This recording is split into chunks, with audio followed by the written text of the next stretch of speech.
Ассаламу алейкум, добрый вечер. Сегодня 13 ноября 2020 года, с вами снова я, Орти Аслан, на канале Реалити.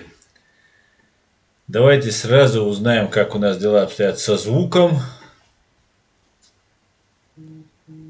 Напишите, пожалуйста, как дела со звуком. И, как говорится, приступим. Чинго напоминает: добро пожаловать в чат. Не забывайте о конфиденциальности своих данных и соблюдайте принципы нашего сообщества. Ставьте лайки и подписывайтесь на Reality of Орти Аслан. Пусть люди узнают правду. Так, Ичкерия Форео все окей, говорит. Иса Хаут. Ассаламу алейкум. Ассаламу алейкум салам. Чинго, звук, картинка 10-10. Отлично. Манс, мак. Нормальный звук, отлично. Дикью, говорит. Сават ночью, Хамзат Кило и так далее. Всех приветствую, всем рад. Так, друзья, перед тем, как начать, я вам хотел бы еще раз напомнить обращение, которое я делал в своем прошлом стриме по поводу парня, который нуждается в нашей помощи. Давайте я еще раз его включу, это видео. Сейчас, одну минутку.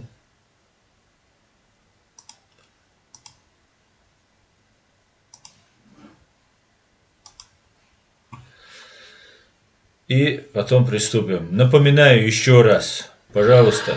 Ассаламу алейкум. Добрый день, приветствую всех. Сегодня я вам обращаюсь за помощью. Мой друг Иса Цицкулаев, ветеран русско-чеченской войны, по вине французских врачей вот уже 9 лет находится в инвалидном кресле. После химиотерапии и многочисленных пункций, проведенных без его согласия, он испытывает невыносимые боли. Для этих врачей он стал подопытным пациентом. Они преследовали свои алчные цели, и теперь французские врачи отказывают ему в лечении. У нас осталась последняя надежда. Последняя надежда на врачей Германии. Для этого нужны средства. Для того, чтобы он мог приехать в Германию, получить, уточнить, узнать свой точный диагноз, для того, чтобы можно было провести правильное лечение. Для этого нужна ваша помощь. На экране вы видите номер телефона, по которому вы можете уточнить необходимые моменты и детали, а также реквизиты, которые вы видите вот на экране. Я прошу вас всех не оставаться равнодушными. Я, Арцуев Аслан, правозащитник, а также наша организация Human Rights Center Ичкерия, находящаяся в Германии, просим вас не оставаться равнодушными и помочь нам. Кто может, как может, любая помощь будет очень кстати. Спасибо большое, рассчитываем на вас. Всего самого хорошего. Адикюэль. Дилар дума саргаша. Это был чара от реквизиты шейк долуш дол сюда гона осталлацер. Одар сюда. Аллах рейс хуйшун массарна, дел рейс хуйшун. Дал массу мок швоч саган, дал дарб дуэль, дал ули юэль. Дел рейс хуйшун, адикюэль. Так, я буду каждый стрим об этом напоминать, и я прошу, кто как может, шайк далучула одайш, дох кумадат свой вайгар дюрштег, вайдиштег. Извайдич цундох кумаду цунахульштег. Так, давайте перейдем к теме. Тут как раз я вот читаю вопросы. Вилпесен культов Масчавега Маршуоль. Здесь Байрактар Сельджук турецким названием, короче говоря, человек. Пишет по поводу ситуации в Берлине, где произошло. То нападение, которое совершено на чеченцев, где чеченцы получили ножевое ранение в голову, по-моему, так говорят. Мне сегодня через моего близкого человека передали родственники одного из пострадавших, что никому никуда ехать не надо, что все они сами в этом соответствии, как положено, решат в соответствии с законом. Ситуация там очень запутанная и очень сложная. Во-первых, потому что там есть вот эти люди, которые пострадали, эти молодые ребята, это вообще ни при чем. Чеченцы просто так, молодые ребята, которые там были, просто попали под, как говорится, раздачу. Была разборка одних чеченцев с другими, одних чеченцев с давно идущая разборка с арабами. И произошел конфликт. Несколько арабов находятся тоже в больнице. И там еще есть пострадавший чеченец, который там с одной стороны. И ножами арабы напали вообще на посторонних людей. Вообще. Просто чеченец, все, и начали бить ножом. Потому что пострадали арабы, какие-то там главные арабы. В конфликте чеченцев пострадали там арабы. Каким боком здесь коллаборанты кадыровские, прорусские, Дугазаев там, и другие попали туда, это отдельная история. Но они с этими арабами, по всей видимости, дружат, знакомы и так далее. И влезли туда, может, для чего-то. Для того, чтобы не усугублялся этот конфликт. Может быть, для того, чтобы себе каких-то очков заработать. Не знаю, с какой целью. Ну, где есть кадыровцы, то есть прорусские, это русские, никакие, это не чеченцы, это русские клопы с русского ватника. Вши их Дудаев называл, клопами их называл с русского ватника. Это я уже с русского ватника называю. Поэтому это отдельная история. Произошла драка, какой-то передел, я не знаю, чего они там. Речь, где Дугазаев, там может быть есть наркотики. Но Дугазаев там потом подключился. Это представитель, так называемый представитель Кадырова, да, русских. Агент Сиксот, он сам рассказывал, как он приходит в мечеть и выявляет там разных молящихся, и выявляет, что они радикалы и так далее. За 5 минут, поговорив, он быстро выясняет. Короче говоря, Сиксот, стукач. Кадыровский русский стукач, который докладывает российское посольство, это тоже он сам говорит, что у него хорошие посольства отношения. Короче говоря, каким боком туда вот этот Сиксот попал, я не знаю, непонятно. Видимо, потому что он там знаком с этими арабами. И сейчас он выступает как будто от имени чеченцев, что вот мы там что-то решаем и так далее. Никакие Дугазаевы за чеченцев тут не решают. Дугазаевы здесь вообще не только в Инстаграме они есть, и там, где они там своими криминальными делами занимаются, там есть. За чеченцев никто не говорит, чеченцы сами за себя говорят. Про русским чеченам нет места среди говорить за нас. И вот абсолютно пострадавшие люди там есть, абсолютно невинно пострадавшие молодые чеченцы, на которых вообще по беспределу, за то, что побили их каких-то там главарей, арабы и курды напали и вот просто избили. Вроде бы все нормально с этими пацанами, дал маршал Дойль, Лазинчуна, дал Ули Юэль Масерна. И все. Родственники вот этих парней, на которые напали, они просят никому никуда не ехать, оставаться там, где вы остаетесь, и так далее. Все, этот вопрос как бы исчерпан.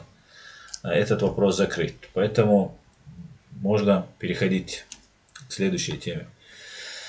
Так, скажите, как был звук, когда была сейчас картинка? Вроде вы ничего не говорите. Значит, звук был нормальный. Вот то, что вы видели сейчас картинку, было все нормально, да? Думаю, нормально. Вечер добрый всем врагам путинизма и империализма. Говорит Фриман, антипутинизм. Вечер добрый. Так, Вилпесен культа. Хамзат Кило. Ассаламу алейкум. Ва алейкум салам.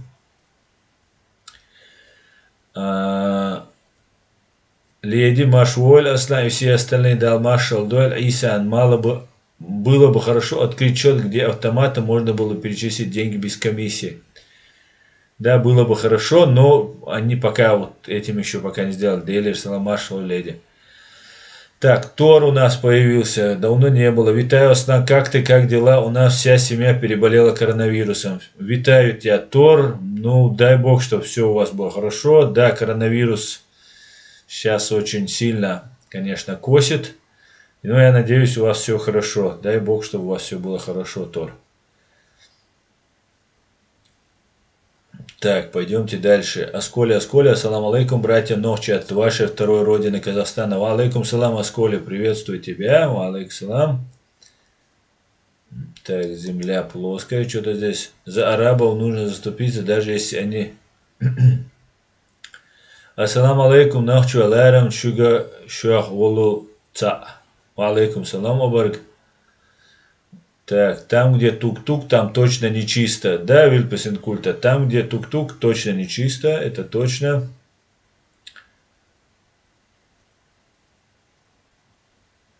Так, Аслан, здравствуйте, рад вас видеть, Максим Господарь. Приветствую тебя, Максим Господарь, приветствую.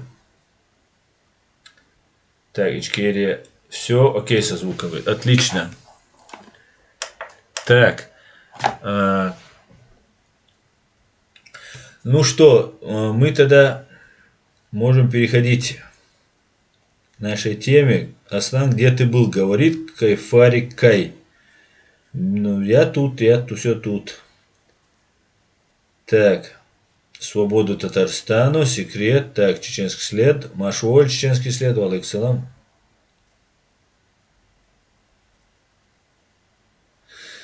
Так, как найти? Леди, хорошо, я подам это. Я сам в этом тоже очень не очень разбираюсь. Можешь, если там есть номер телефона, позвонить им, сказать, там объяснить, если ты в этом разбираешься. Было бы хорошо. Так. Хотелось бы начать с основной темы, которая есть, пока мы тут вот собираемся, общаемся. Хотелось бы рассказать про то, что как известно, Навального отравили новичком. Об этом немецкие эксперты однозначно доказали, что Навального отравили новичком. В принципе, там очень много вопросов у меня к самой фигуре Навального, и если, как утверждают русские, Навальный является там креативой Запада, то, конечно же, это не делает чести Западу, потому что Навальный это самый настоящий фашист. Но будь он фашист или внедренный какой-нибудь агент, или марионетка Кремля, или еще кто он там, факт остается фактом. А я верю Западу, я верю немецким экспертам, и у меня нет ни малейшего сомнения в это не верить, так как Путин и эта банда очень легко могут травить всех подряд и травят. Даже своего агента они могут, не говоря уже чужого агента. Хотя я не верю, что, конечно, он агент Запада, потому что нельзя быть агентом Запада и находиться на территории России. Это как бы вмешивание в внутренние дела, да, как говорится, да. И русские не могут позволить, чтобы на их территории был агент, который претендует на власть там, и так далее. Поэтому я считаю, конечно, это не агент Запада, а агент Кремля. В противном случае его бы еще раньше отравили бы. Ну, может быть, ему позволили дорасти и отравили новичком. Так вот, после того, как его отравили новичком, к русским, к России были применены санкции. И вот из-за того, что вот эти санкции применились, очень сильно обиделись. Санкции применились против очень важных персон России. Это директор ФСБ там, и так далее, и так далее. Так вот, теперь русские ответили немцам и считают немцев главным локомотивом по санкционному давлению на Россию. Давайте посмотрим и потом обсудим. Это очень важный момент, когда уже они на самом верху бросаются такими обвинениями. А в адрес немцев бросаться такими обвинениями очень нежелательно. Очень. Конечно же, будет. И поскольку санкции Евросоюза в связи с Навальным, санкции, подчеркну, локомотивом этих санкций была Германия, поскольку эти санкции прямо затрагивают руководящих сотрудников администрации президента Российской Федерации, наши ответные санкции будут зеркальными. А вы заметили, вот этот Лавров вообще сдал. Вот какой-то вообще, или спился, что ли, вообще рожа какая-то припухшая. Видать, вообще все плохо. Дело движется к концу. И уже принято. Об этом скоро мы сообщим нашим германским и французским коллегам. Эти санкции будут против руководящих сотрудников аппаратов руководителей ФРГ и Франции. В этой клинике Шарите, так же, как и в Омской клинике, не нашли боевых отравляющих веществ в его организме, а нашли эти боевые отравляющие вещества уже в клинике Бундесвера. Когда мы попросили показать нам результаты анализов, нам сказали, мы вам ничего не дадим, потому что вы узнаете секреты, которые позволяют немцам определять наличие в том или ином материале боевых отравляющих веществ. Это серьезный разговор? По-моему, это, я не хочу называть это детским садом, немцы гораздо более продвинутые люди. Значит, это сознательная позиция, сознательная провокация. Нежелание нам ничего давать. Нам заявили. Им можно постоянно врать. Вы помните, оставим просто ситуацию про Чеченскую республику Ичкерию, как они врали про Ичкерию. Просто возьмем последние моменты. Когда был сбит Боинг, первая версия была, как и положено у гибнюков, там одна за одним версия меняется, после того, как ее опровергают, появляется новая. И важно ведь не доказать новой версии этим гибнюкам. Важно, что вас запутать, чтобы вы сказали, да погори оно все синим пламенем, что-то тут нечисто, и отстаньте от меня. Вот для этого делается, потому что истину, абсолютную, стопроцентную истину невозможно или очень трудно подвергнуть сомнению или ее как-то опровергнуть. Для этого забрасывают вас огромным количеством разных этих версий. И помните, сбитый Боинг. Это были не мы. Это был какой-то ошибка диспетчера. Потом это был украинский самолет. Потом это украинский БУК был. Потом это БУК был на самолете. Потом какой-то самолет был в БУКе, а БУК был на горбу у Шойгу. Что только не придумали. И после этого они удивляются, когда им говорят, мы не хотим вам ничего говорить. И они с таким видом говорят, немцы очень серьезные, не детский сад, очень серьезные люди, значит, это сознательно делается. Конечно, сознательно, Лавров, вас уже за людей не считают. И наконец-то вас перестали считать за людей. Мы очень долго призывали к этому, наконец-то. Но, как говорил Джохар Дудаев, до невероятных размеров вот этот пожар русские разожгли. В том числе это коронавирус, в том числе это агенты ГРУ, которые здесь по Европе, в том числе Германии действуют, шастают. И это, конечно же, очень далеко зашло. И еще многие не понимают, в том числе немцы не понимают. Они думают, что у них все контролируется и все знают. Далеко не все вы контролируете. И когда начнут политических лидеров проводить террористические акты, применять какие-нибудь полонии ядерные против и будут массовые убийства, хотя коронавирус это тоже массовое убийство, когда будет какой-нибудь новичок использован, забросив какую-нибудь водонапорную башню какую-нибудь, и весь город можно так убить. А русские это сделают вообще без проблем. Вот тогда все поймут, что это очень серьезно. А здесь так представляется, что нет, русскими это неадекватные, недоговороспособные. абсолютно циничные, подлые и беспринципные товарищи. Так что имейте в виду. Давайте послушаем эту лошадь. В ответ на 5 обращений нашей Генеральной прокуратуры, которые были основаны на Европейской конвенции о взаимной помощи по уголовным делам, в соответствии с которой немцы обязаны нам ответить, что они обнаружили в материалах господина Навального.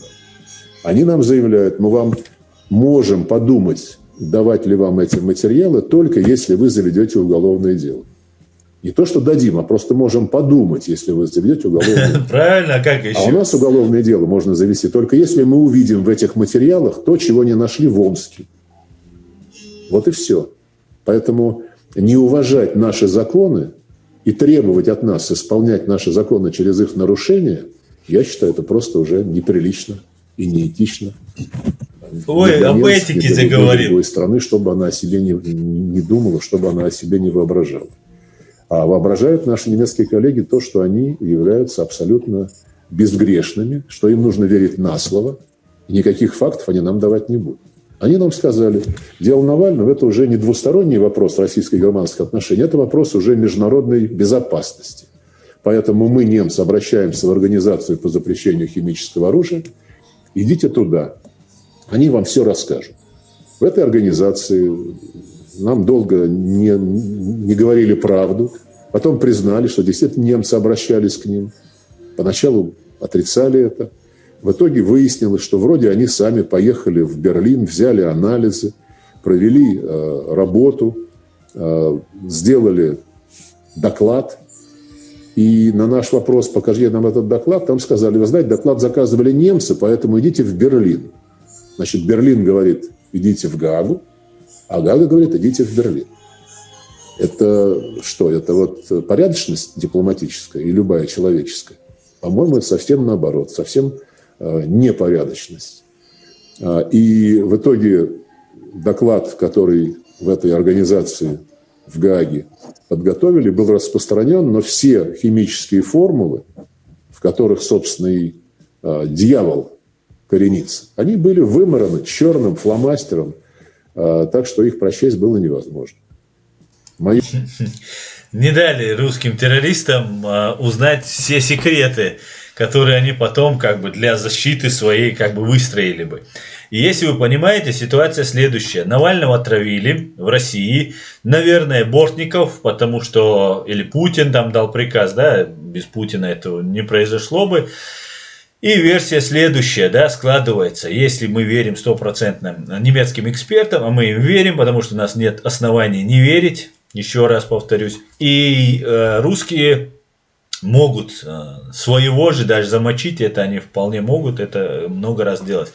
Может быть, это была инсценировка, как бы, чтобы слегка его там потрепать и так далее.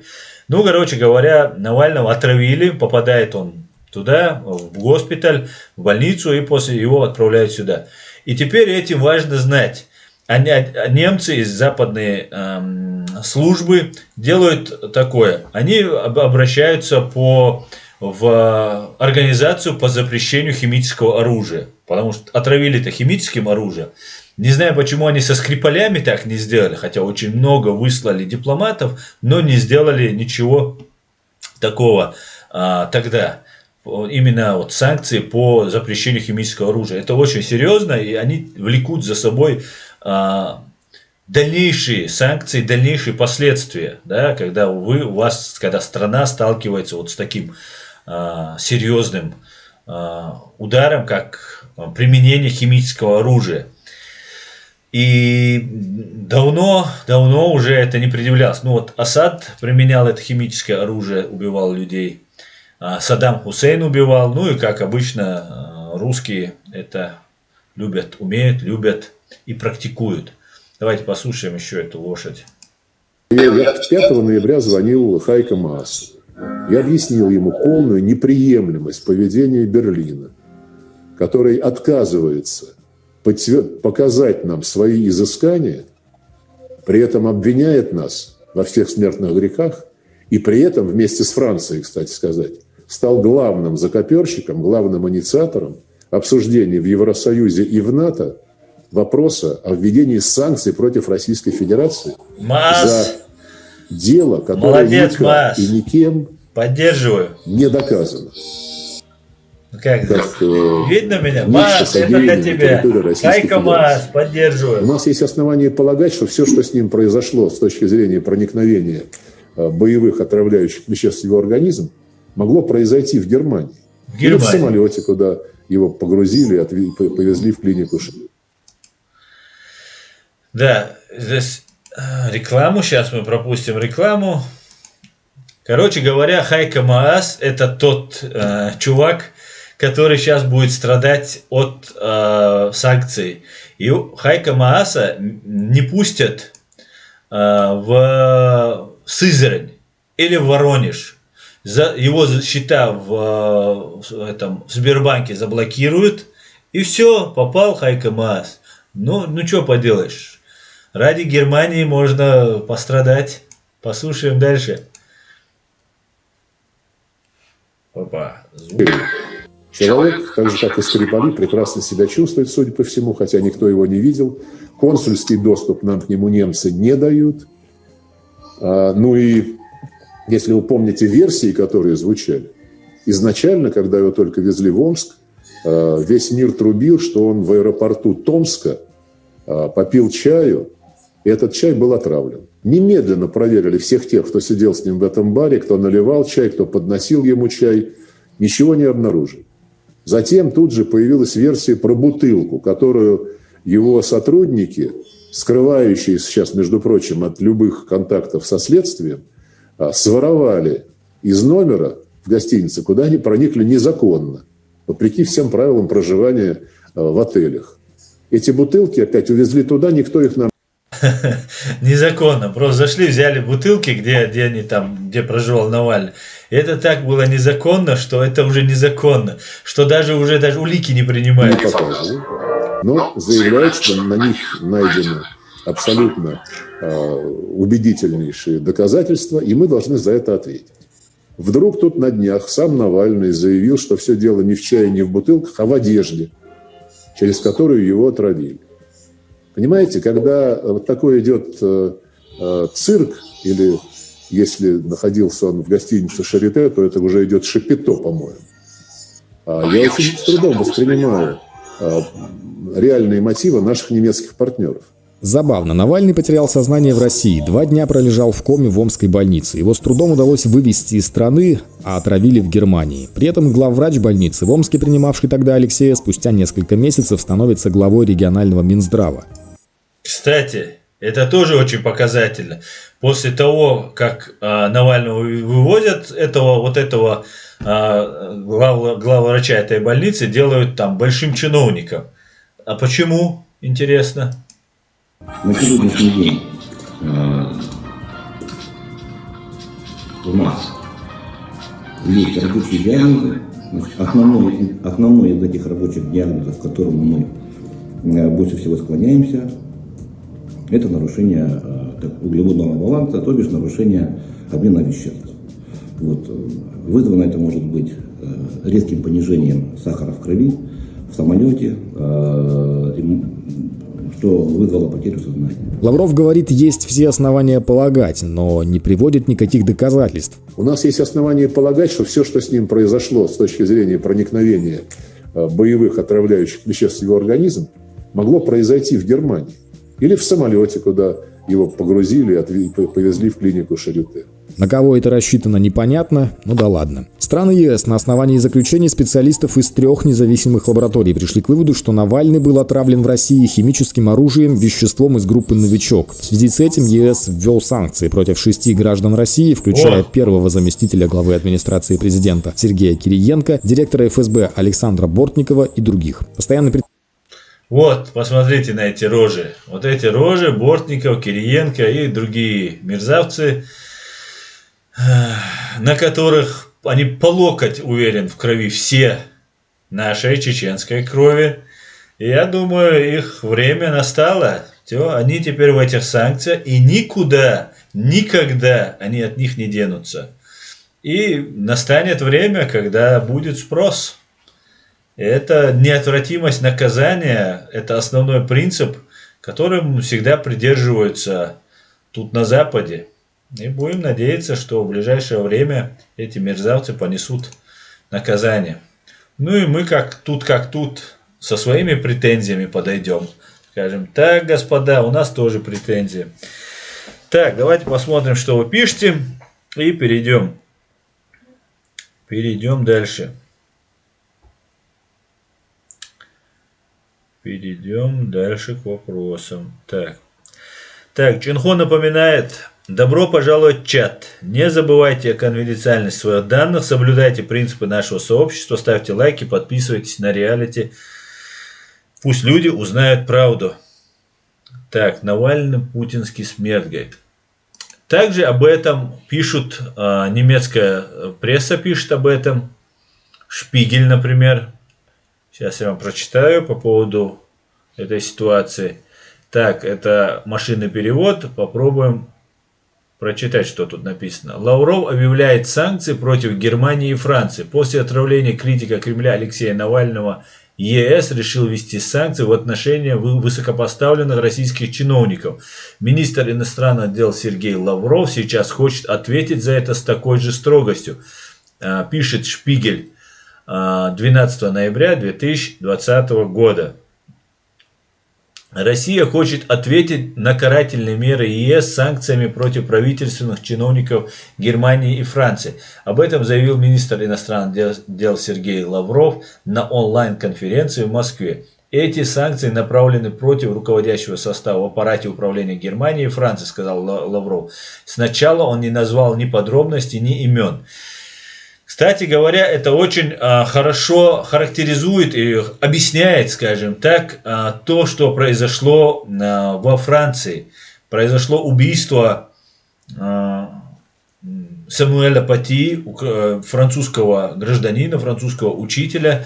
И я думаю, что Германии стоит опасаться, и немецким спецслужбам стоит быть очень бдительными и опасаться того, что произойдет то же самое тут в Германии. Здесь могут даже эти провокации, которые здесь накручиваются, да, с этими конфликтами, которые усугубляются, пытаются их перевести там какие-то там чеченские противостояния.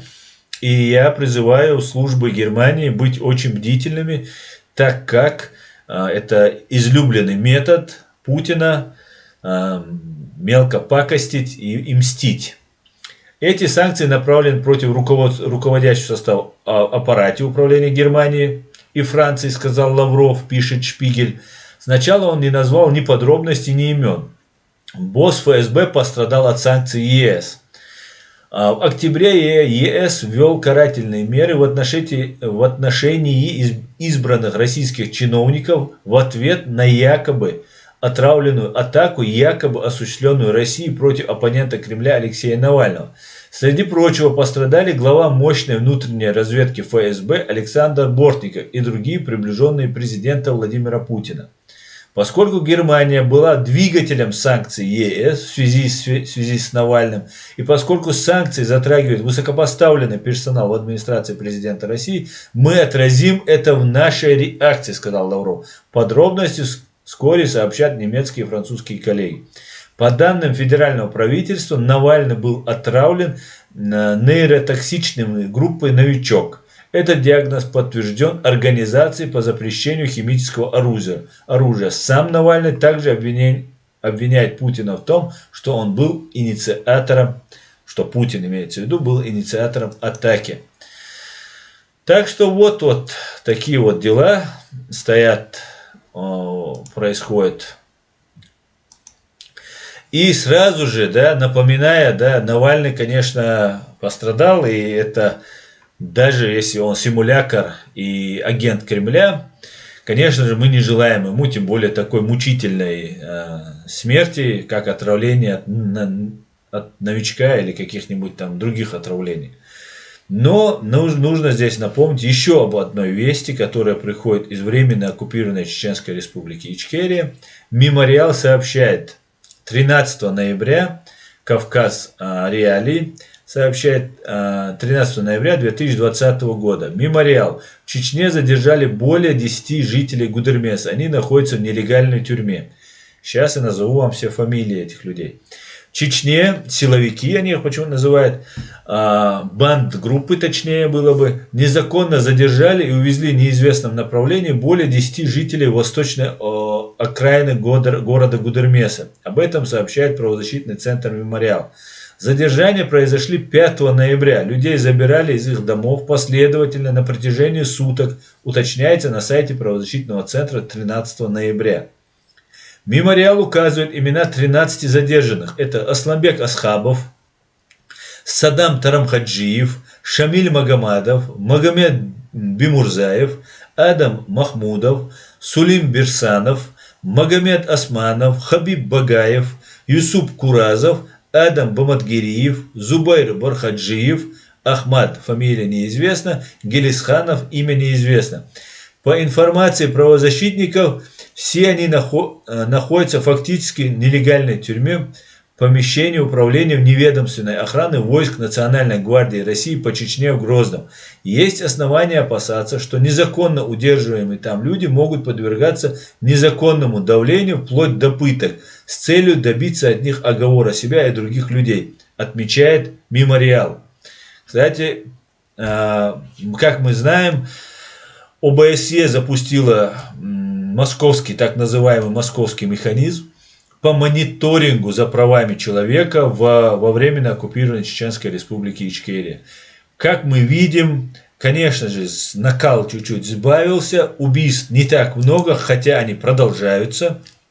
Обвиняют людей в пособничестве там, каким-то террористам и так далее, исламистов и так далее. И люди погибают до сих пор, людей до сих пор пытают, права людей не соблюдаются, и в недостаточной мере оказался вот этот московский механизм по мониторингу, хотя он позорно для ОБСЕ, для Евросоюза и Совета Европы позорно был введен только лишь с 2017 года. Только лишь с 2017 года. Значит, до этого права людей можно нарушать в Чеченской республике Ичкерия. Вот с 2017 года вот нельзя как бы. Но это не мешает продолжать нарушать права. Короче говоря, надо лучше и сильнее защищать права людей, так как если не защищать их, то усугубление вот этой проблемы только будет усиливаться. Только будет усиливаться. Так, давайте почитаем ваши комментарии и перейдем потом еще одной теме и к Джо Байдену. Так, к Джо Байдену и, конечно, наша постоянная тема, которую не постоянно нам удается освещать, это взрывы домов в 1999 году. Когда мы будем рассказывать, как русские террористы взрывали спящих русских женщин и детей.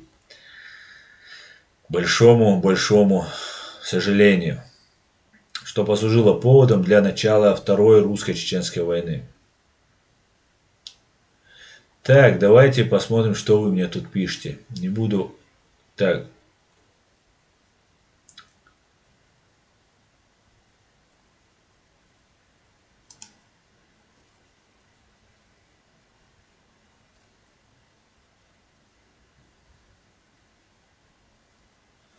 Так, Фриман антипутинист, послушайте, Холмс, почему все эти русские живут у нас в Лондоне? Русские, дорогой Ватсон, очень разумные люди, они не живут там, где воруют. Да-да-да. И русские ли они вообще, да? Если они там воруют и бегут, ну или же мерзавцы просто. Так. Фриман антипутинист. За преступление против американского государства суд США приговорил Эдварда Сноудена к высшей мере наказания проживания в России. Сноуден дурачок, он сам просто себе этот приговор подписал. Дурында. Для христиан и христианства, для мусульман и сам. Так. Амир Хударов. Секрет. Лучше созидать, как созидали веками у нас на Кавказе, пока русня не приглашает. Так, справедливой ночи. Как найти? Я никогда не наговариваю, а просто уточняю для себя. Так. Фриман антипутинист. С другими европейскими народами можно достигать цели человеколюбивыми способами. А с русскими не так. Я имею дело не с людьми, а с животными, которых хочу переделать в людей. Петр I. Пишет Фриман антипутинист. Василий Макарчук. А Путин здесь ни при чем. Москва не может жить без войны. Если долго не будет крови, то начнется ломка и убьют Путина. Путин это знает. Таким образом пришло к власти, делая теракты, войну, кровь, чтобы стать. Да, абсолютно согласен. Это такая система в России. Это правда. Дело здесь не в Путине. Но и не во всем русском народе. Русский народ, в моем понимании, это такой пластилин. Народ пластилин, из него можно лепить что хочешь. Вы можете из них слепить хороших людей, а можете из них здесь слепить фашистов, имперцев. Кстати говоря, это не просто такая особенность только русских. Это та пропаганда, которая влияет, она влияет на все народы. В том числе, я вижу, она влияет и на чеченцев. Но русские поддаются этой пропаганде намного лучше, чем другие. И я даже думаю, знаю, почему это происходит. Потому что у русских, по большей части, да, нет истории, нет корней, настоящей истории, в которую они по-настоящему верят, до 100%, зная, что вот это правда. И из людей, у которого нет маяка, нету такого точки на горизонте, на которой можно ориентироваться, их очень легко двигать в эту сторону, в ту. Сегодня им можно сказать, что вы демократы, а завтра им сказать, что вы имперцы. Потом сказать, что вы ярые коммунисты, и потом и это сказать. Вам сегодня скажут, что украинцы вам братья, а завтра скажут, что украинцы это самые большие фашисты. Потом скажут, что Асад, Башар Асад, да, и алавиты в Сирии, это скрепа русская, что это самые родные люди, и что вообще христианство, православие зародилось именно в этой Сирии. Ну и так далее, и так далее. И русские в это верят. Не все, конечно, но большинство в это верят. Потому что нет ориентиров, нет маяка, на который можно ориентироваться. Мне кажется, в этом беда. Подвергаются этой пропаганде все просто, все, без ограничения. Русские больше всего, к большому сожалению. И опять же, становясь адвокатом русских, могу сказать, что на русских оказывается максимально большее давление, чем на кого-либо другого, именно в пропаганде. И это тоже как бы является смягчающим обстоятельством для русских. Хотя могу сказать, что еще большее, или такое же, или же еще больше оказывается на чеченцев. Это два народа, ну и евреи. Сейчас пока евреев особо не трогают, но я думаю, скоро начнут их тоже трогать. Настанет время, когда их тоже начнут трогать. В основном вот сейчас русские и чеченцы. Ну и чеченцы тоже как бы попадают в вот эту пропаганду. Так, пойдемте дальше.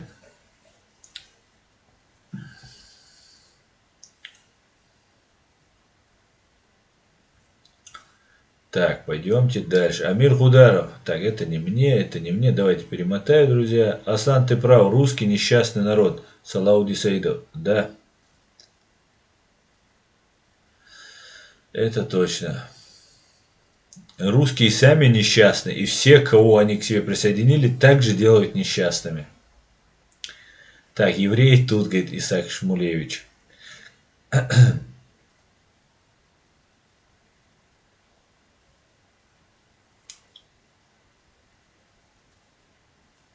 Справедливо, тут у нас чеченцы подвержен пропаганде. Тут у нас и чеченцы, да, подвержены. Базару нет. Пропаганда очень сильная. Ну, давайте я вам тогда покажу один ролик про Джо Байдена. Пока мы тут собираемся, покажу. Кстати, я обратил внимание на то, что кадыровская вот эта пропаганда показывает всех. И на самом деле меня это радует, что они меня не показывают. Показывают всех. Микаэл Мализаева показывают там. Анзора Масхадова показывает, там, других там, Закаева показывает. И меня нигде не упоминает. Полный игнор. Это говорит о том, что я работаю лучше всех. Я делаю работу ту, которая больнее всех их задевает. Да? И мне это очень нравится. И еще плюс в том, что они обо мне не говорят, и, по крайней мере, ну, там, вот этот мусор, который они про меня будут в интернет закидывать, его не будет в этом интернете. Ну, конечно, он потом появится, они так меня не оставят, и я их так не оставлю. И я советую вот этим самым кадыровцам, мудыровцам, вот этим всем клопам с русского ватника, когда ситуация изменится, поверьте, я каждого из вас потом буду привлекать к ответственности за то, что вы говорили и делали. Поэтому я вам советую особо на меня не наседать.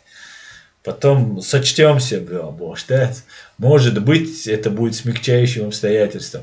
А теперь я вам хочу рассказать про Джо Байдена и что он говорил про бешеную собаку, бешеного зверя. Если вы помните, когда Путин взорвал дома в 1999 году, он сказал, что это, ну, типа, кто это мог сделать, как это было. И сказал, это бешеные звери, сказал он. И сказал, что бешеные, это звери, говорит. Даже если это звери, то это бешеные звери. И так Путин стал бешеным зверем. Потому что это он, Патрушев, Шойгу, Рушайло и другие мерзавцы, это те, кто устроил убийство своих же граждан. И от этой крови им не отмыться. Никогда. Ну и, конечно, от чеченской крови тоже мы не дадим отмыться. Давайте послушаем, что говорит Джо Байден о бешеном звере. Я думаю, это Рональд Рейган 2.0. Да, Аль-Му'ла. Когда я последний раз был у Путина, мы были вдвоем в его офисе. Он сказал: «Мистер президент, я смотрю вам в глаза, и у вас нет души». Он посмотрел на меня и сказал: «Тогда мы друг друга понимаем. Это важно понимать. Не угрожать, а понимать друг друга». Путин признает, что у него нет души. Ему нравится, когда его боятся. Посмотрите на российское государство, оно во всех смыслах переживает закат. Эти ребята просто катятся вниз с горки. Вопрос в том, где эта горка закончится. Какая страна представляет основную угрозу для США? Я думаю, что самая большая угроза для Америки прямо сейчас с точки зрения разрушения нашей безопасности и союзов – это Россия. Путин знает, что если я стану президентом Соединенных Штатов, дни его тирании сочтены, а также конец всем его запугиваниям США и Восточной Европы. Я буду противостоять ему, он обычный задирок, и я знаю, он не хочет меня видеть в президентах. Но я хочу сказать вам, что когда я стану президентом, все будет по-другому.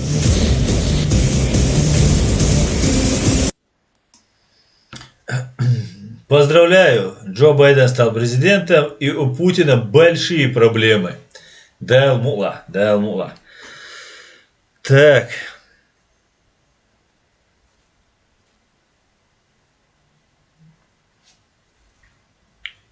Так, земля плоская, говорит. Все верно, там при взрыве домов Кадыров в проекте не было. Ты берешь ее за самое больное.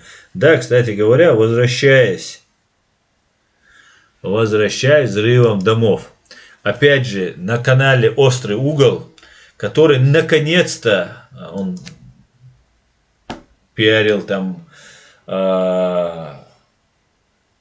Навального, и как бы я не очень внимательно относился к этому каналу, но теперь «Острый угол», канал «Острый угол» начал рассказывать вещи и называть вещи своими именами. А если они говорят про взрывы домов, а это ФСБ, это не только один Путин, да, то вот в такой ситуации мы, конечно же, уже начинаем более уважительно относиться к этим господам с острого канала «Острый угол», так как это самое болезненное для них.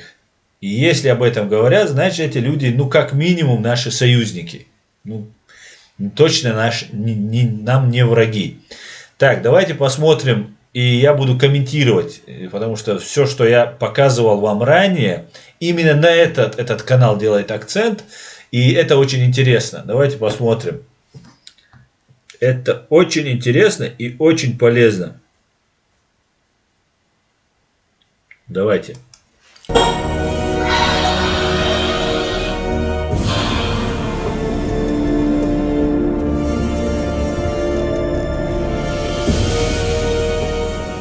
В сентябре 1999 года по России стали взрывать. Тут сразу же, на что я обратил внимание, вернее, я и раньше на это обращал внимание, хотелось бы сейчас об этом сказать. Если вы помните, в сентябре 1999 года, как сейчас сообщается, были взрывы в русских городах. В дагестанском городе Буйнакске, потом 2 в Москве и в Волгодонске. 1 в Волгодонске, и в Рязани поймали террористов, которые оказались сотрудниками ФСБ. Так вот, если вы помните, через 2 года, в 2001 году, 11 сентября, было нападение на Америку, на Нью-Йорк. Да, на самолетах террористы совершили вот этот акт. А Боровой, если вы знаете, есть такой Константин Боровой, который сейчас проживает в Америке, бывший депутат, очень информированный человек, сообщал, что нападение 11 сентября на Америку совершено сотрудниками ГРУ. Просто, чтобы для понимания, именно в сентябре, когда эта трагедия 1999 года произошла в России, покрывающую эту трагедию 11 сентября уже в Америке другая. И это как бы проводит параллели между русской трагедией, да, когда чеченские, как якобы чеченские террористы, напали на Россию, убивать их мирных граждан. И тут потом арабские террористы из Аль-Каиды напали на Америку. И вот это, объединяет горе, что вот у них одинаковое горе. Я вот удивляюсь, как американцы, имея столько спецслужб, повелись на этот бред просто. Я просто не понимаю этого. Давайте послушаем. То есть я хотел сказать, что в сентябре и нападение на Россию, которое организовано КГБшниками, ФСБшниками, и нападение на Америку тоже в сентябре, уже через 2 года. Волгодонск, Буйнакск, Москва. Где-то были грузовики с тоннами взрывчатки, припаркованные у дома. В Москве мешки просто подкладывали в подвал с таймером на ночное время. Начался террористический кошмар, какого Россия еще никогда не видела. Именно в сентябре 1999 года в России стало широко известно слово «гексоген», до того знакомое лишь спецам по взрывному делу. По некоторой информации, в подвале дома номер 8 обнаружены 2 ящика со взрывчатым веществом гексогеном. Накануне на месте взрыва были обнаружены фрагменты взрывного устройства и взрывчатые вещества – гексоген и тротил. Появилось сообщение о том, что в школе, находящейся в этом же дворе, обнаружены ящики с взрывчатым веществом гексогеном. Гексоген – мощнейшая взрывчатка, по виду напоминающая сахарный песок. В чистом виде он не используется, опасно, только как добавка к другим взрывчатым веществам, например, к тротилу. Тротил бывает в шашках, а бывает в сыпучем виде. В последнем случае называется чешуированным и по виду напоминает мелкую вермишель, хлопья желтоватого цвета. Именно из тротила с гексогеном и состояла московская смесь, которой подорвали дома на улице Гурьянова и на Каширке в сентябре 1999 года. Сахар с вермишелью. В подрывах домов обвинили чеченцев. И тогда же, в сентябре 1999 года, началась Вторая Чеченская война. На выборы Путин доселе не... Вот, смотрите на эту рожу. Этот момент очень-очень... Я не знаю, как это получилось так, да, видимо, гениальные люди, им везет во всем этом. И Манский есть такой режиссер, кинодокументалист Манский. Так вот, Путин сейчас находится на месте взрыва одного из домов, на Каширке, по-моему, вот он сейчас стоит, у взрыва дома, приехал Путин посмотреть, посмотрите на эту рожу. И ему Манский задает вопрос, как вы думаете, цель оправдывает средства? Цель оправдывает средства, задает вопрос. И Путин Путин же взрывал. Манский не знает еще, что это взрывал Путин. И Путин на него посмотрит как, смотрите. Он, как раз Путин становится президентом, Манский вокруг с ним бегает с камерой, там снимает его и так далее. И в этот момент он ему задает вот такой вопрос. Просто ловит Путина просто за жаброй. И посмотрите на рожу Путина. Смотрите, какой он. Это очень интересный момент. Никому неизвестный чекист из бандитского Петербурга шел уже как полководец и спаситель страны от чеченского террора. Это преступление, причем Вот, это тот момент, который я вам показывал. преступление гнусное. Совершенно очевидно, что это террористический акт. Трудно назвать этих людей людьми. Их даже зверями назвать нельзя. Если это звери, то бешеные. Это вызов уже не государству. Это вызов народу. И поэтому ответ должен быть соответствующий. Он должен быть сверхжестким. Если вы обратили внимание, он там говорит, это вызов не государству, вызов народу. Как я говорил и постоянно повторяю об этом, и как любят они это делать, они всегда прикрываются вот этим многострадальным, бедным русским народом, который, вот нужно, он говорит, это вызов не государству, а народу. То есть Путин, взорвав русских, обвинив в этом нас, чеченцев, призывает русских теперь пойти народной войной против чеченцев, задавить. Вот просто всей вот этой массой. Так это и было сделано. Так это и было сделано. А теперь тут они уже в Дагестане, 90-й год, 99-й год, вот сидит рядом, ну, сидит на кадре, видно, этот, как его, Рушайло, матерый убийца, пособник террориста. На тот момент, когда взрывы домов в 99-м году были, Рушайло являлся министром МВД, заранее введен в эту должность. И это все было далеко заранее, все спланировано. Это была очень мощно подготовленная операция.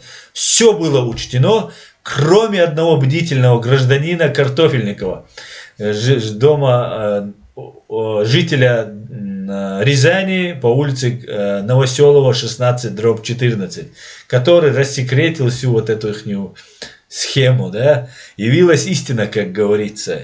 Явилась истина и сгинула ложь. Воистину, ложь обречена на погибель. Дал-мула. С вами не имеем права позволить ни секунды слабости себе. Ни секунды. Потому что если мы это сделаем, то тогда те, кто погиб, тогда получается, что они погибли напрасно. Поэтому я предлагаю сегодня эту секунду поставить. Мы обязательно выпьем за них. Обязательно. Но пить будем потом. Потом, тогда, когда эти задачи принципиального характера, вы о них все знаете, будут решены. Зловещие взрывы домов тогда вызвали реальный ужас. В сентябре 1999-го в Москве люди массово дежурили в подъездах по ночам, сами обыскивали подвалы и чердаки. Гаишники буквально накидывались на любую проезжавшую «Газель». Ходили слухи, что мешки развозят на «Газели» к местам подрыва. По телевизору крутили фотороботы каких-то кавказцев, которых вот... Ну, вообще-то это не совсем кавказцев крутят, там больше на башкиров, татар похоже, но это не важно. Здесь им говорят, набрасывались там на «Газели» и так далее, набрасывались на чеченцев. Набрасывались на чеченцев. Ни один чеченец не мог спокойно выйти. Подкидывались гранаты. Просто менты подходили, предлагали в одной руке наркотики, другой. Это было не только в это время, потом Норд-Ост, когда было, это было, и долгое время позже было. Тебе подходили и говорили, вот тебе наркотики, вот тебе патроны, выбирай сам, что ты хочешь. Ну и чеченцы говорят, ну давай патроны, ну чтобы там наркотики там не палиться. Ну такой трюк такой, менты выкидывали. Можно было утром выйти, там пойти куда-нибудь в больницу кого-нибудь навестить, да, и до того, как вы добрались до больницы, вы уже к вечеру, только к вечеру вы добирались до больницы. Вы там на рынке что-нибудь, яблоки там, что-нибудь купите, выходите, и вот к вечеру, там, утром в 10 вы вышли, в 9 вышли, и где-то к 5, к 6, к 7, к 8, когда уже в больницу не пускают, ты приезжаешь в больницу, там как-то передаешь через охранников там эти фрукты, еду, и уже от дерева к дереву, перебежками там пытаешься добраться до дома. И был самый настоящий террор против чеченцев. И на протяжении многих лет. И когда сейчас чеченцы молчат, и нам говорят, вот, где же эти чеченцы и так далее. Так вот, это только то, что было в Москве, не говоря уже какой геноцид, в прямом смысле геноцид, фактически настоящий, реальный геноцид, происходил в Чеченской республике Ичкерия. За то, что чеченцы не совершали. И еще пока никто за это не ответил. Вот должны были взять, но они опять ускользали. Все узнали про Чемеза Гачияева, который якобы и развозил мешки с сахаром по домам, а потом как сквозь землю провалился. Его так и не нашли до сих пор. Меня просьба ко всем предпринимателям или квартиросъемщикам, которые сдавали этому гражданину помещение, срочно сообщить в органы внутренних дел. Ну вот Колян Куликов тоже вот принимает участие по нагнетанию обстановки.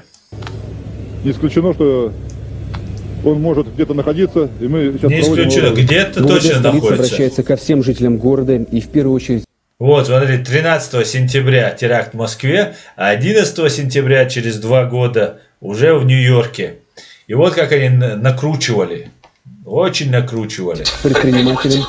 Вы все забыли, наверное, да, и кто-то меня постоянно меня упрекает, даже мои некоторые там товарищи русские, как-то уже через губу со мной разговаривают, там, из-за того, что я постоянно говорю русский терроризм, русский фашизм, там, и так далее.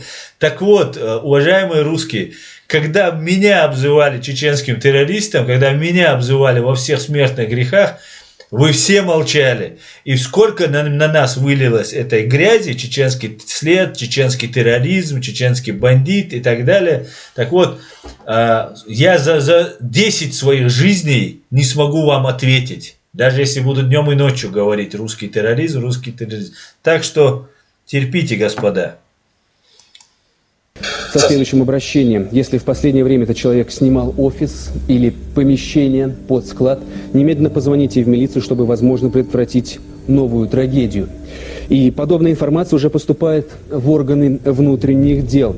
Мужчину, приметы которого совпадают с составленным фотороботом, в минувшие четверг и воскресенье видели жильцы одного из домов на улице Народного ополчения. Кошмар со взрывами прекратился резко и внезапно. Это случилось в Рязани вечером 22 сентября 1999 года. Местный житель, водитель автобуса Алексей Картофельников, приехав поздно с работы, заметил незнакомых людей, заносивших какие-то мешки в подвал, и на всякий случай вызвал милицию. Далее события развивались стремительно. В подвале были обнаружены 3 мешка с сыпучим веществом, таймер и детонатор. Картофельников позднее в эфире НТВ описывал содержимое мешков как какие-то Вот этот Картофельников. Вот этот Картофельников, который спас не только себе и своим соседям жизнь, но и раскрыл просто преступление тысячелетия. Вот просто преступления века, скажем так. Наверное, были за 1000 лет такие, но в этом веке такого никто не делал. И применят ли такие люди, которые убивали своих граждан, новичок, коронавирус, полоний? Конечно, не задумываясь, вообще без проблем. Нет у них ни души, ни совести. Конечно, они будут это делать. И пока их не уничтожат, я как правозащитник призываю уничтожить логово этих бандитов, мир не успокоится, мир не будет спокоен. Будут убивать, травить, уничтожать. В том числе в Германии. В том числе в Германии. И немцам нужно уже просыпаться, а не думать, что все отлично. Против Германии, против Европы, против Соединенных Штатов идет война. Самая настоящая необъявленная война. По преимуществу вермишель желтоватого цвета, мелко порезанную. Я эти видел мешки буквально в 3 метрах, когда они лежали. Они напоминали, я не знаю, может, не гексоген, что там такое. Было желтоватого цвета, во-первых. И такой мелкий-мелкий, как скажем, вермишель, такой вот порез, какие-то вот такие гранулы, так будем называть. Вот я отсюда сейчас вижу, там, ну как мука, отсюда видно, мука. Вот там что-то такое были, какие-то гранулы желтоватого цвета. Вермишель. Именно так выглядит тротил в измельченном чешуированном виде. Ну а гранулы – это уже ближе к гексогену. Минут через 15 на место примчались взрывотехники, МЧС, ФСБ, высокое начальство из областного УВД. Газоанализатор показал присутствие паров гексогена. Московская смесь. Жильцов в считанные минуты выгнали из квартир на улицу чуть ли не в ночных рубашках. Абсолютно все местные службы, включая Рязанское управление ФСБ, восприняли ситуацию как попытку теракта. Новость облетела всю страну. По ТВ был показан фоторобот подозреваемых, все центральные телеканалы России сообщили о предотвращенном взрыве жилого дома. На утро 23 сентября 1999 года пресс-служба МВД Российской Федерации официально сообщила о найденной в Рязани взрывчатке на основе гексогена. Сам город в это время стоял на ушах. Перекрыли все въезды-выезды. Искали 3 террористов, 2 мужчин и 1 женщина. А вот обратите внимание, вот этот террорист составлен по фотороботу, очень похож на Гиркина, который напал на Украину и начал вот эту войну. Вот этот похож на второго, который Бородай, по-моему, зовут, тоже ФСБшник, тоже есть. И там как раз с ними одна такая вот эта женщина была. Очень похожи, просто очень похожи. Это сейчас нужно будет проверять, смотреть, ну, я думаю, следствие установит, если оно будет когда-нибудь. И нашли.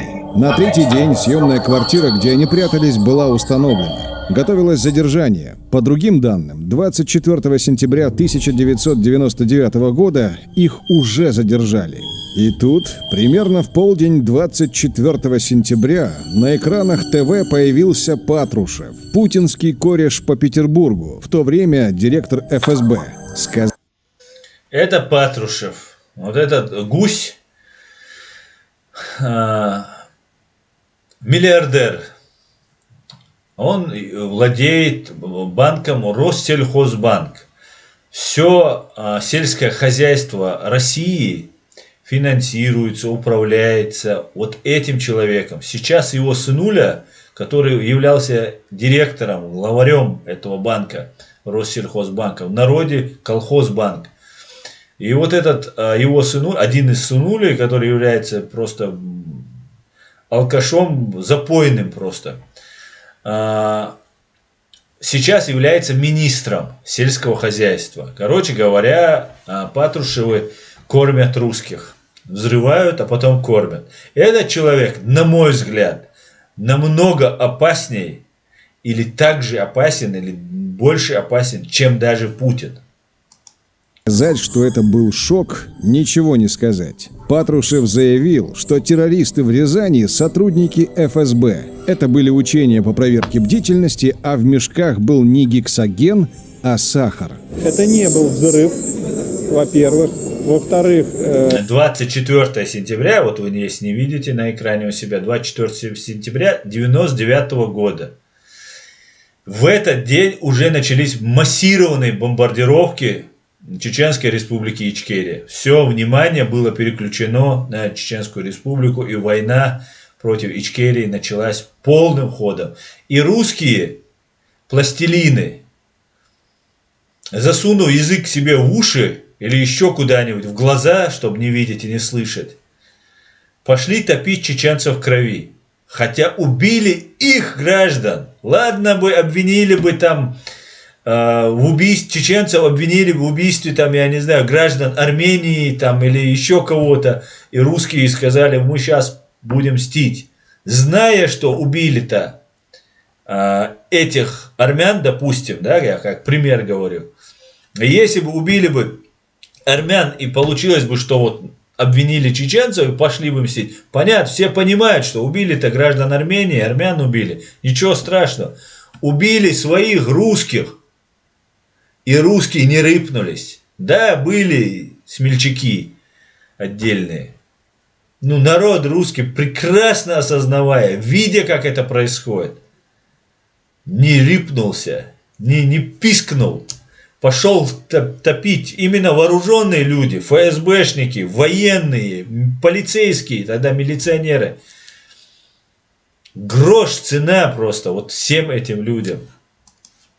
Не предотвращен, я думаю, не предотвращен. Что сработали, это было учение, там был сахар.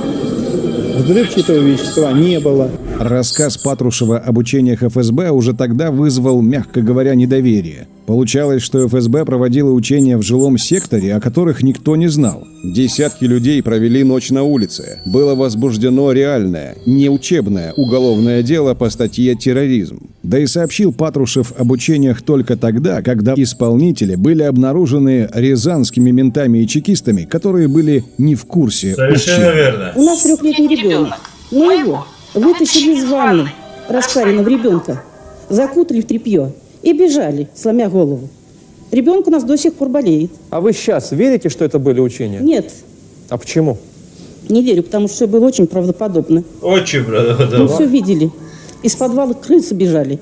Крысы бегут обычно с тонущего корабля. Кто вам дал право, если вы говорите учение, кто вам дал право издеваться над нами? Кто? Вот у меня жена после этого слегла в больницу. Кто вам дал право? Вам и всем вашим сотрудникам. Кто вам дал право? Конечно, при проведении учений это почти святое правило.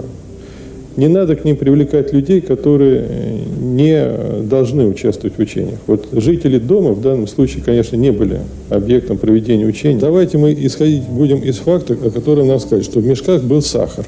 И выясняется, что ни эксперты ФСБ, ни эксперты МВД сходу не могут понять, что перед ними сахар. Так что ли? Вот, у меня возникает ощущение какого-то абсурда. И мне бы хотелось задать вопрос следователю.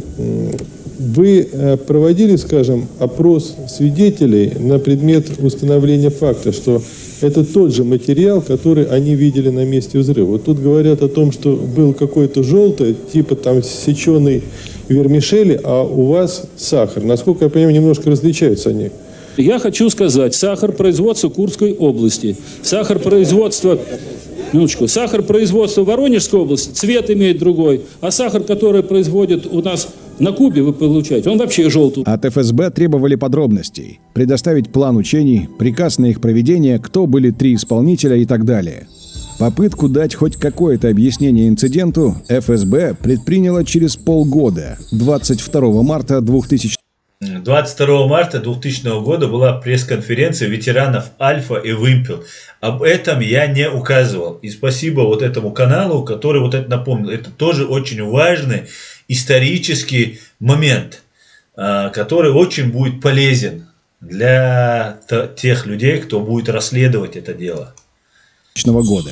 В этот день в Москве прошла пресс-конференция ветеранов подразделений «Альфа» и «Вымпел». Там выступил вот этот персонаж, бывший командир спецназа «Альфа» генерал Геннадий Зайцев. Вот он в бытность на службе. С Путиным в Кремле в 1999 году. С бандитами из Подольской ОПГ она крышуется спецназом ФСБ. В общем, заслуженный ГБ-ветеран. И вот на пресс-конференции 22 марта 2000 года он поведал, что учение с рязанским сахаром проводила спецгруппа ФСБ из Москвы с участием людей из отряда «Вымпел», профессиональные диверсанты. Спецгруппа выехала в Рязань в тот же день, 22 сентября 1999 года, ближе к вечеру. Купила охотничий патрон в магазине «Кольчуга» для муляжа детонатора и 3 мешка сахара на базаре. На основании распоряжения руководства. Вот, посмотрите, вот эта фотография тоже очень важная. Когда они туда доехали, да, когда они все это покупали, еще светло, день. И должно было, по идее, когда они доехали туда, по рассказу этих самых гибнюков, это должно было быть ночью, уже вечером, да, темное время суток. А здесь еще пока светло. В соответствии с планом проведения первого этапа операции «Вихрь антитеррор», значит, группе была поставлена задача выехать в город Рязань для проведения данных мероприятий, что и было сделано. Вот, закупить сахарный песок, собрать имитатор взрывного устройства. Злополучный сахарный песок, впоследствии названный некоторыми СМИ гексогеном, был куплен спецгруппой на местном базаре, заявил Зайцев. Пары гексогена в подвале он объяснил тем, что эксперты нарушили элементарные правила и воспользовались грязными приборами, на которых были остатки взрывчатых веществ от предыдущей экспертизы. То есть накануне они уже работали где-то с гексогеном, интересно где, и забыли приборчик протереть. Вот такие истории от генерала Зайцева. Плюс к рассказам от генерала Патрушева. Генерал Зайцев, прослуживший в КГБ всю жизнь, наверняка слышал старый принцип – легенда должна быть непроверяемой. Если нет, надо использовать другую легенду. Но что-то легенды у товарища Зайцева и товарища Патрушева никак не клеятся. Вот он, тот самый эксперт Юрий Ткаченко справа, начальник инженерно-технического отделения ВУВД, который выезжал на вызов в Рязани. Через неделю после инцидента с сахаром Ткаченко был премирован за мужество при выполнении служебного долга. Через полгода появилась версия о грязном приборе. Где его запачкали гексогеном накануне, никто объяснить так и не мог. А еще через год, в 2001-м, Ткаченко заставили публично заявить, что он вообще не пользовался газоанализатором при экспертизе. На запах определял, видимо. То прибор грязный, то вообще прибора не было. Отдельный вопрос про мешки с сахаром, купленные чекистами на базаре, если верить генералу Зайцеву. Если помните, житель дома Алексей Картофельников, который и вызывал милицию тогда, в эфире канала НТВ 24 марта 2000 года описывал содержимое мешков в основном как вермишель желтоватого цвета. Они напоминали, я не знаю, может не гексоген, что там такое. Было желтоватого цвета, во-первых. И такой мелкий, как скажем, вермишель, такой вот порез, какие-то вот такие гранулы. Зайцев давал пресс-конференцию на 2 дня раньше, 22 марта. И про это, конечно, не знал. И повторил версию Патрушева про мешки с сахаром. Так что ж купили чекисты на базаре? Вермишель или сахар? Да, это важный, очень важный момент. Свидетель, который лично видел, это очень ценный человек, он говорит про вермишель. А эти говорят про сахар. Это просто феноменально. В ФСБ сахар от вермишели отличить не могут. А если там была смесь, где они ее смешивали? В «Жигулях», на которых подкатили к дому на улице Новоселов? Или, может, прямо на базаре? В общем, как говорил Березовский, серый кардинал при Ельцине.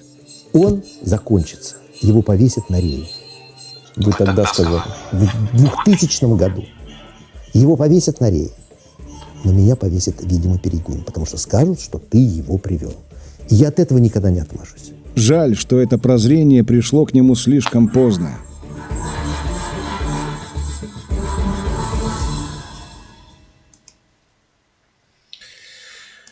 Вот такая вот история на сегодня про взрывы домов. Конечно же, мы будем постоянно напоминать. Я буду вам об этом рассказывать. Это очень болезненная тема. Также болезненная тема для них слово «Ичкерия». Везде пишите и говорите «Чеченская республика Ичкерия». Временно оккупированная говорите. Ичкерия. Везде, где вы только можете и не можете, вставляйте слово «Ичкерия». Говорите про взрывы домов 99-го года. И очень их бесит, как я вот заметил, когда говорят там «Боже, храни Америку». Говорите почаще «Боже, храни Америку». Боже, храни Америку. Американцы это лучшие друзья наши, господа. Давайте будем делать так, чтобы вот этим всем мерзавцам, как говорил Джохар Дудаев, покажем, Джохар Дудаев говорил, мы очень хорошие, верные, надежные друзья. Ну, приблизительно, если точно, может, я не процитирую. И очень опасные и коварные, злые враги. Так вот, Путину, банде, ГРУ, ФСБ и всем оккупантам, убивавшим нас, мы будем очень коварными, опасными врагами. А нашим друзьям, Америки, допустим, мы будем самыми верными, надежными друзьями. Не только Америке, всем нашим друзьям, которые есть, мы будем очень верными и надежными друзьями до Алмула. Так, давайте почитаем, что вы мне тут пишете. Исаак Шмулевич, Аслан, я помогу Ичкерии, раввины помогут вам, все будет Ичкерия. Исаак Шмулевич, вы раввин? Да, вы раввин? Так, давайте почитаем ваши вопросы. Хамзат Гилаев, Аслан, ердарон шумал единственное, что один человек за компьютером натворит столько делов, что мало не покажется. Да, Хамзат, ты знаешь, не скромно это будет звучать, но я вспоминал эти слова Шамиля Басаева и думал, неужели можно на самом деле? Они даже боятся произносить моего имени. Вы видите, как не так уж и много у нас есть возможностей, да? Но мы говорим именно то, что видим, и говорим реальность. И все, и они просто трясутся. Они заказывали мое убийство, расследование ведется. Они пытались меня вербовать здесь. Они от меня не собираются отставать. И, скорее всего, мне будут еще много каких-нибудь там делать предложений. Конечно же, попробуют и убить тоже. Но любой убийца, который ко мне придет, он обязательно будет задержан. Удачно он совершит свою работу или нет. Но этот мерзавец будет задержан, установлен и остаток своих дней проведет в немецкой комфортабельной тюрьме. Но они на этом не остановятся, и мы знаем, что они будут над этим работать. И, наверное, будут еще предлагать мне денег, как говорится. Посмотрим. Хотя уже предлагал этот вербовщик, мне предлагал и дом, и деньги, и так далее. И да, один человек может, если он знает, куда идти, как делать и что делать. Конечно же, мы на этом не остановимся. Валлахи, биллахи, мы их привлечем всех к ответственности. Валлахи, биллахи, вы их привлечь цаба. И амадует. Они как нас никого не боятся. Все в мире боятся Россию и вот этих мерзавцев.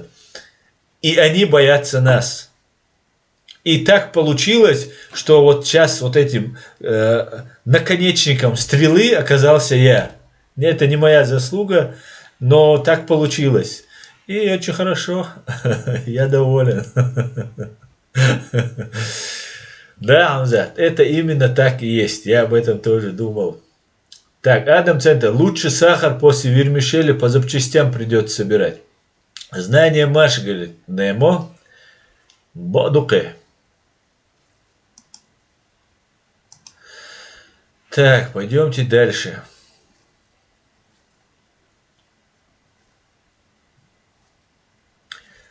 Дал мула, Хамзат.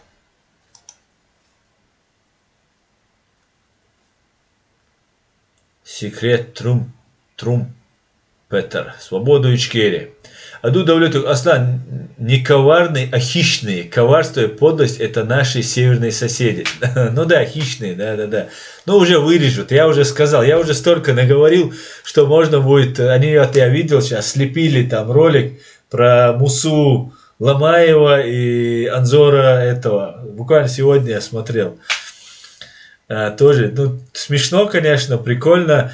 А то, что сколько у меня оговорок бывает, как я тут полно просто на меня лепить и лепить, короче.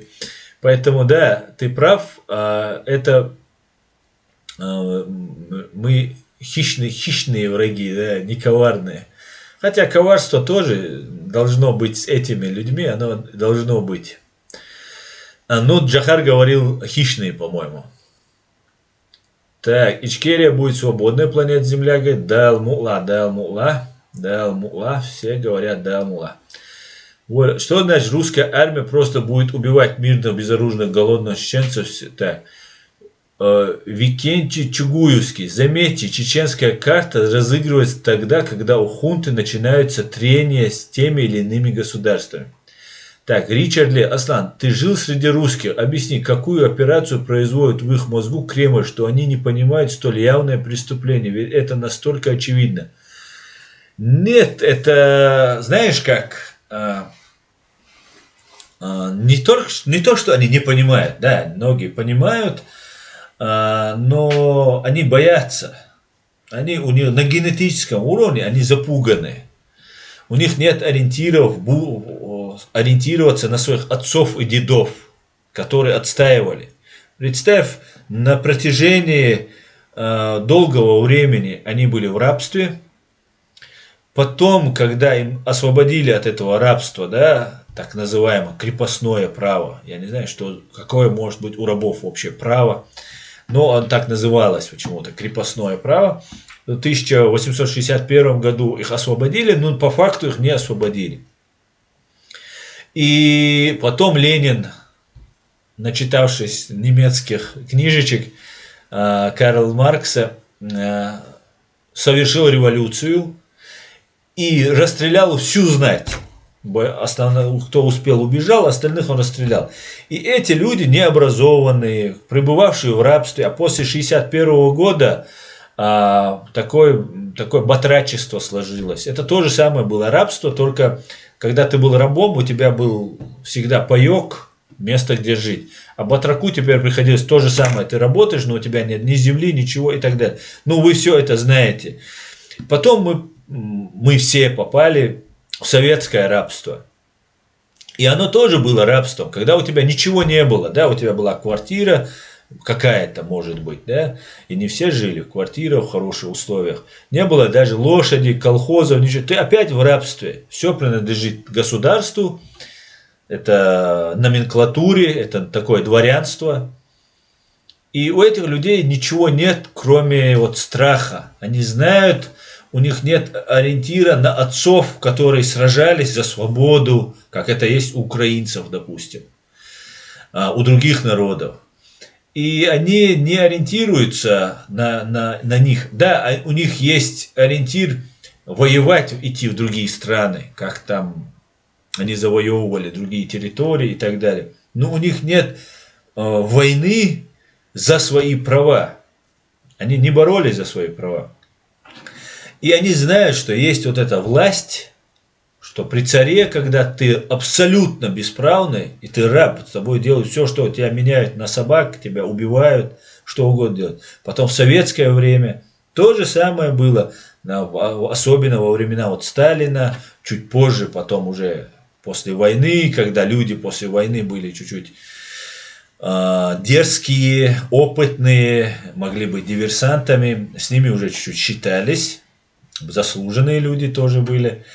Их подкупали, делали их там во власть, и чуть-чуть как бы изменения произошли, чуть-чуть у людей права появились, хотя мы знаем, что в 1957 году только чеченцам разрешили вернуться, ну и говорим только за русских, допустим, у других прав так и не появлялось, хотя все боролись за свои права, кроме русских, большая часть, по крайней мере, боролась, ну русские тоже боролись, выступали, там были тамбовские восстания, другие, третьи, ну короче говоря, у них нет ориентира на отцов и предков для борьбы за свои права, и есть страх, что тебя уничтожат. И ты поэтому молчишь. Тебе говорят, это ложь. И что у русских принято, в первую очередь? Не лезь, не твое дело, тебе больше всех надо. Вот мама учит своего сына, вот так она его учит. Не лезь. Зачем тебе это надо? Проходи мимо, не обращай внимания, не делай. Вот у нас так не учат. У них так учат. И она-то учит не потому, что она хочет, чтобы он трусом вырос.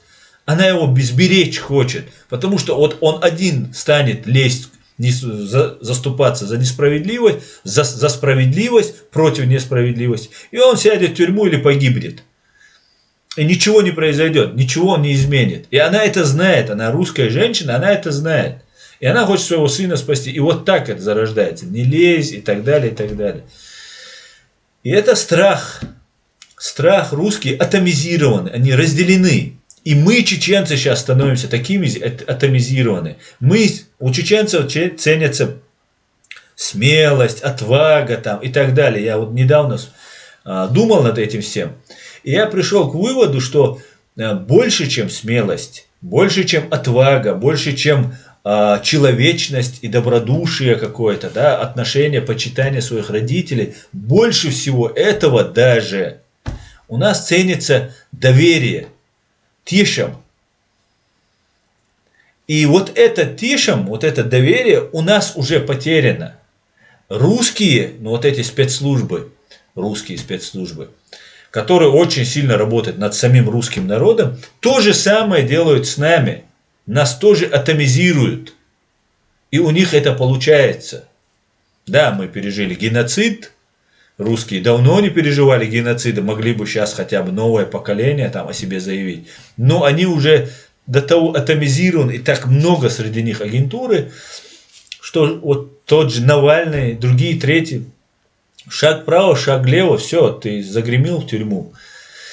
И это страх, который даже на нашем примере, самые смелые на территории Советского Союза, там, России, сейчас оккупировав нас, сделав нас частью своей фашистской страны, мы теперь, ну не мы, конечно, а ничтожная, жалкая, подлая, гнилая часть из нашего народа говорит, что мы пехота Путина.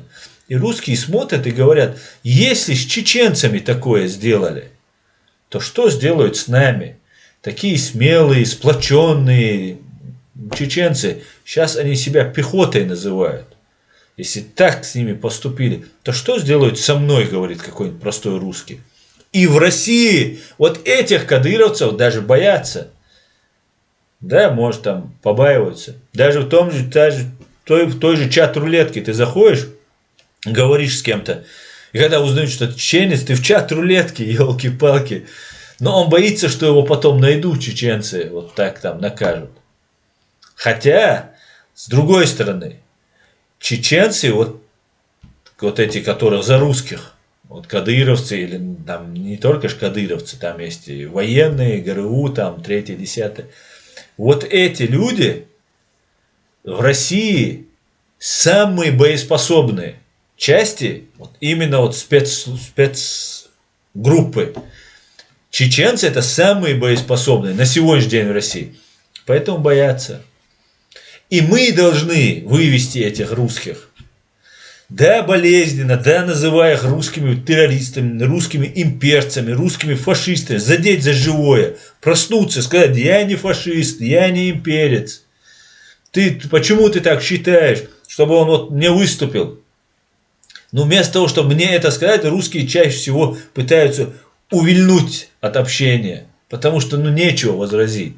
Ну, имперцы это фашисты. А они имперцы. Да, не все. Да, не все. Но очень многие. И это заложено той же пропагандой. Это мое мнение. Так, пойдемте дальше. Так.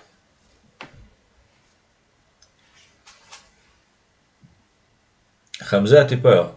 Хорошо сказано, наконечник. А я тогда постараюсь быть той стрелой, да, Алмулага. Хамзат и Павел. Я говорю, планета Земля учат равнодушию, это считается менталитетом. Да, меняют нашу ментальность. Да, как найти? Нашу ментальность, мне кажется, очень сильно пытаются поменять. Ну, да, Алмула не получится. Ну вот, например, я, который с открытой душой доверял всем чеченцам, и любой чеченец для меня брат, пока он не докажет, что он не является таковым. Теперь извините, мне стыдно, валлахи, мне стыдно, что мне приходится не доверять чеченцам. Особенно, когда человек открыто ко мне, там, открыто, с открытым забралом ко мне обращается, мне стыдно ему сказать, что я ему не верю. Но я сейчас уже никому, потому что надо мной сейчас ведется конкретная работа. Что-то они предпринимают против меня. Будут предпринимать до конца. Будут предпринимать, пока или мы их, или они нас.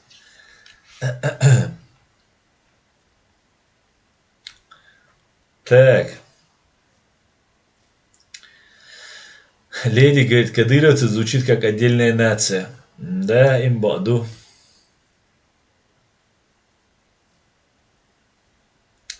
Хамзат и Павел. Аслан, на нас направлено 150 миллионное государство со всеми ресурсами. Не странно, что нас атомизируют. Да, это так. Хамзат Гила, это произойдет. Да, Алмула. Адам Центр. Не любой чеченец тебе брат. Некоторые братья арабы. Адам Центр. Да. Кстати, на моем канале, да, скоро будет интервью, и мы поговорим про разные течения, вот разные вот эти вещи, которые у нас происходят на религиозную почву, на религиозную тему. Мне очень хотелось бы поговорить. Мне самому интересно, у меня у самого много вопросов, на которых у меня нет ответов.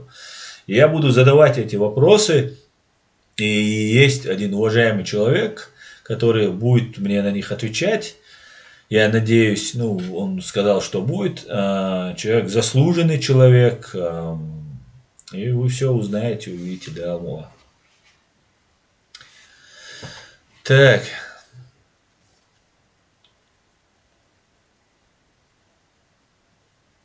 Аслан, ничего, мы не в обиде, говорит.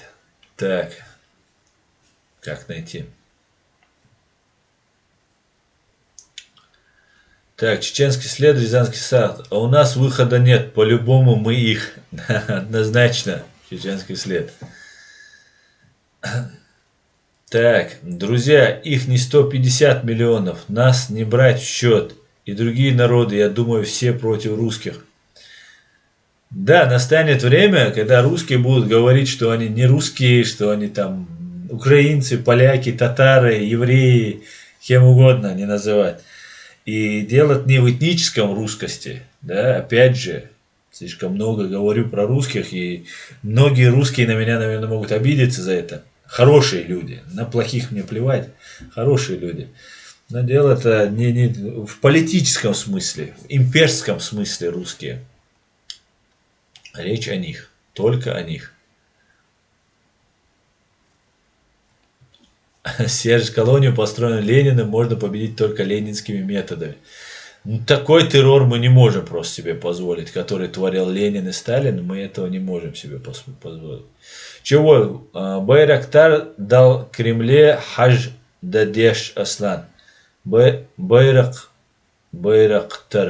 дар Кремле хадж дадеш Аслан. Не совсем понял. Русские боятся говорить за рязанский сахар. Это факт. Да, конечно. Боятся. Это очень опасная тема, за которую убивают, не раздумываясь. Не раздумываясь. Так.